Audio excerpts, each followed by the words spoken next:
been linked with this lad for a while. I think since the start of the month, actually. El Hadji Malick Diouf, who is a left back from Slavia Prague. But yes, left back from Slavia Prague. Been linked. I think their sporting director or technical director has name checked us in terms of being interested in him. Yeah, let's have a quick nosy through this.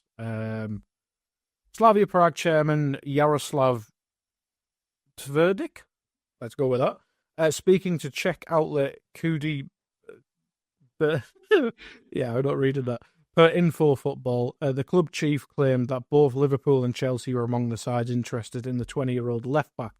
Although Slavia Prague have already dismissed two offers worth €15 million and €17 million from Palace this month, he admitted, would have hesitated to approach it differently had they come from a club like Liverpool. I don't even feel slightest pressure to sell anyone, Turdvik insisted.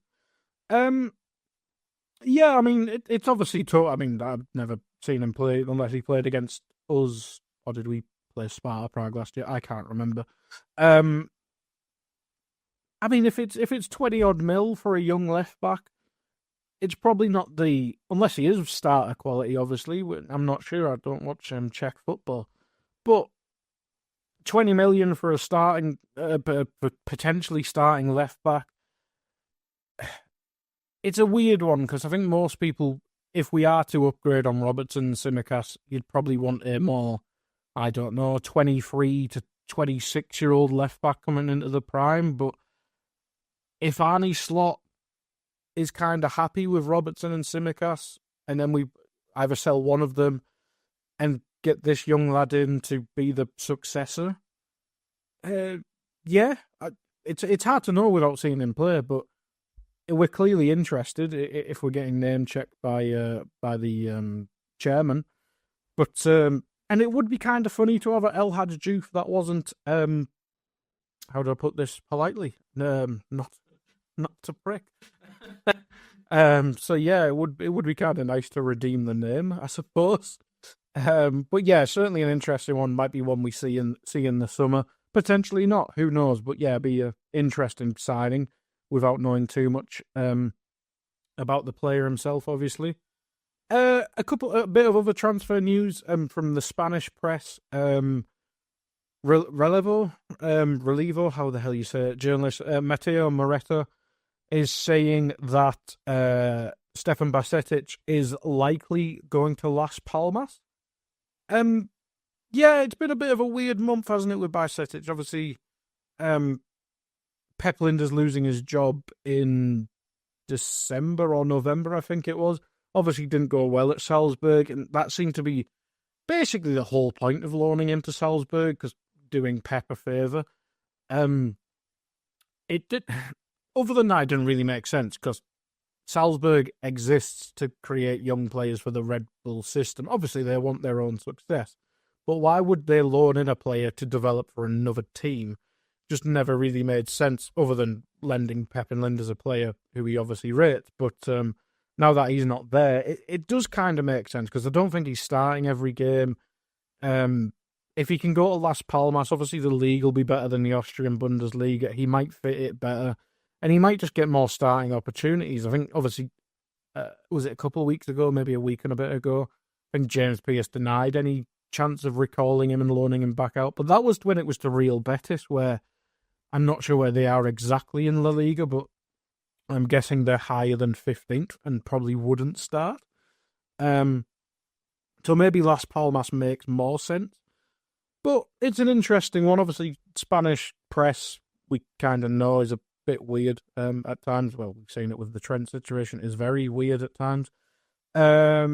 So yeah, it'll be an interesting one to see. I'd probably be game for that. I'd probably want him to at least go start somewhere, because I think Bajcetic, he was playing really well in a really bad Liverpool team, so it'd be nice to see him get over this injury and then get the chance to get opportunities in a good Liverpool side and see how good he really is. But yeah, maybe Las Palmas would be a better fit. Last up then, a bit of a loan watch from This Is Anfield, just to have a quick look. Mamardashvili had a bit of a nightmare. He conceded 7 against Barcelona, and I think he had a bit of a howler on 1 or 2 of them. Yeah, it's not ideal, but Valencia obviously had a very tough... Oh, God, it's probably been like a decade now, hasn't it? Which is kind of sad, because when I was growing up, Valencia were always like the 3rd team in Spain. Yeah, it's kind of annoying, but we obviously bought him for the future, and I think I saw a comment from him saying why he didn't go to Liverpool straight away, and he just simply said Alisson. So I think at least he knows that he's still growing, and he wasn't ready to challenge Alisson. So yeah, he's getting good. He's getting pure first team minutes at Valencia, whether it's a bad team or not. It means he gets to do more goalkeeping, I suppose. But yeah, it'll be interesting to see how he does next season, if he is the second choice or if we find a better team to load him out to. As Jack Lusby mentioned, who put a tweet out there, he was going to go to Bournemouth on loan originally, which, considering Kepa's doing well there, would have been a really interesting move, to be fair. What else have we got? Ben Doak got an assist for Borough in their win in their defeat to Preston over the weekend. Sad for people around here. What else have we got? I mean, Ben Doak's up to 10 goals and assists for Borough this season. It's probably a bit over halfway, but I mean, for a player who was very frustrating in terms of his end product, I know he wasn't playing every week, but when we had those early Europa League games before he got injured, it was always that frustration. It was like, yeah, you're kind of skinning lads, but you're not really doing much. And it's the Championship. It's not exactly the Premier League, but 10 goals and assists in a really strange Borough team. I think they're still in the playoff spots, but they can't defend. Like, I put my Borough hat on for a second with my mate. If you go and watch the defending for Middlesbrough's one of the goals they conceded against Preston, it's genuinely hilarious. So that's kind of the team he's playing with. But yeah, I mean, if he can go on a bit more of a purple patch, if he gets up to 20 goals and assists, I mean, we've already seen £15 million bids come in from 2 Premier League sides.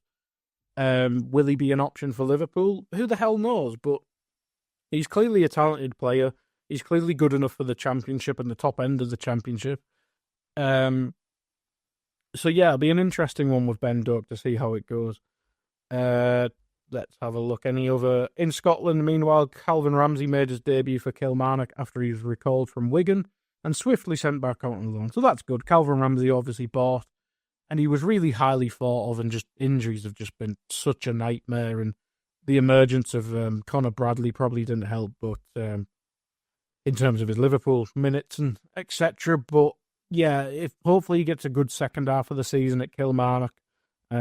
He played the first 45 minutes in a 3-2 loss to Hearts before being subbed at half-time. After 30 touches, 4 recoveries and 2 successful duels, but just two duels won, good lord, from 7 contested. Yeah, just hopefully he gets up